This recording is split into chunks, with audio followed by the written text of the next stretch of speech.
బీసీల రక్షణకు ఆంధ్రప్రదేశ్ ప్రభుత్వం కొత్త చట్టాన్ని సిద్ధం చేసింది. ఎస్సీ, ఎస్టీ, అల్ట్రాసిటీ నియంత్రణ చట్టం తరహాలో బీసీ రక్షణ చట్టం ముసాయిదాను సిద్ధం చేశారు.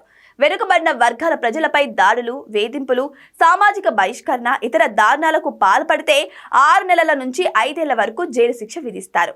మళ్లీ అదే నేరం చేస్తే శిక్ష మరింత పెరుగుతుంది. బీసీలపై అల్ట్రాసిటీ కేసుల్లో ముందస్తు బెయిల్ పొందడం కుదరదు.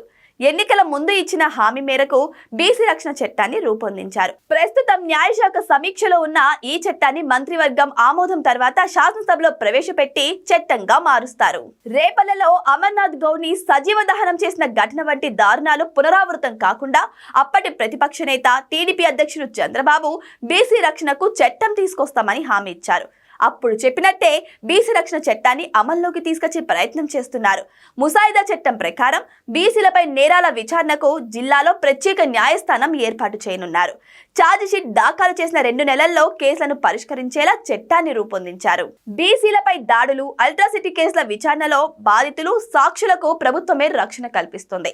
దర్యాప్తు, విచారణ, ట్రయల్ సమయంలో ప్రయాణ ఖర్చులతో పాటు వారి పోషణ కూడా ప్రభుత్వమే చూసుకుంటుంది. బాధితులకు సామాజిక, ఆర్థిక పునరావాసం కల్పిస్తారు. సామాజిక బహిష్కరణ, ప్రజాసేవల్లో వివక్ష, మహిళలపై లైంగిక వేధింపులు, దాడులు, కులం ఆధారంగా దూరం పెట్టడం, పంటలు, నివాసం, జీవనోపాధిని దెబ్బతీయడం వంటివి బీసీలపై అల్ట్రాసిటీల కింద వస్తాయి.